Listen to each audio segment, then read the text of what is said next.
Hello! Today we're going to be talking about a movie that kicked off 2023 in a major way. We're going to be talking about M3GAN, directed by Gerard Johnstone, who actually was behind the 2014 horror film Housebound, which was amazing, by the way. If you have not seen it, it's on Shudder. Definitely recommend that you check that out.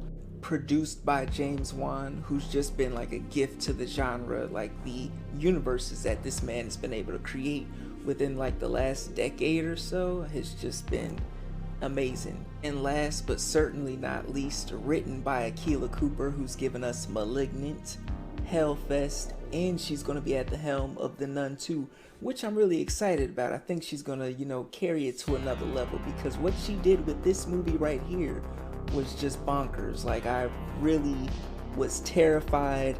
I really had my heartstrings pulled at, and I got a couple laughs, which I was not expecting.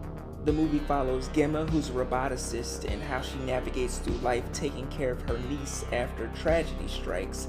A great tragedy, which you can see little glimpses throughout the movie that she's not really prepared 100% to take care of a child, nor did she ever really think about it.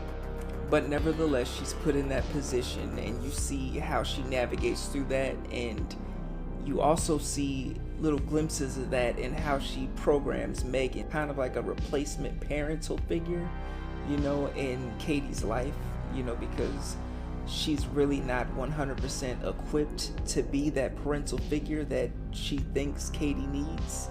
And with that, you get to see like this little commentary on like humans, especially kids' relationships with toys and electronics, and the emotional bonds that sometimes can be connected with that, and how strong they can be, which really gets kind of twisted, especially at a certain point in the movie where it feels like Katie is listening to M3GAN a little bit more than her actual aunt, who's clothing and feeding her.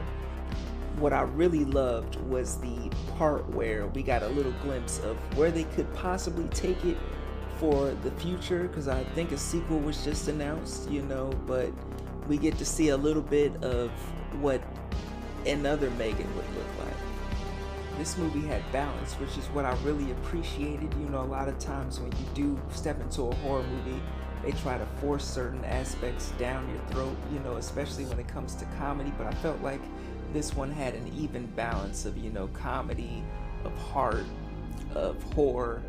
There was a good third of the movie where I was just laughing straight through because of a lot of the things that they would have M3GAN say or do, especially when they would have her sing some popular songs, which I really was not expecting, but it was a nice break from the horror and some of the tension, in regards of the relationship between the niece and the aunt. In moments of this movie, it did remind me of like the creep factor of like a 1980s Dolls, which was creepy as hell as well, if you're into that, type of film, but it definitely took it there. There was one scene that was truly terrifying, like towards the end of the movie, from the sound to the lighting design to just the mood, the ambiance, everything.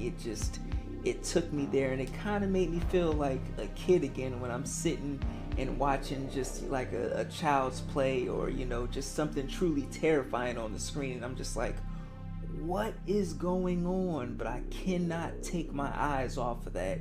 It was very effective in that way. I will say, like, M3GAN, in a lot of ways, it was like an ode to some old school horror, especially when it comes to dolls or toys coming to life, and or robotics killing someone.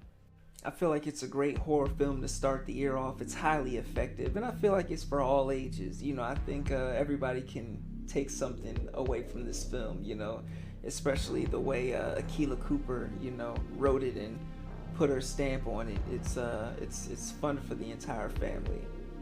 M3GAN, go see it, or cop it on Blu-ray when it comes out, because I will. It's definitely a Blu-ray purchase. I'm really not going to give you a rating. I'm just going to say cop it on Blu-ray, most definitely. And don't forget to like, comment, and subscribe for more Evol Live.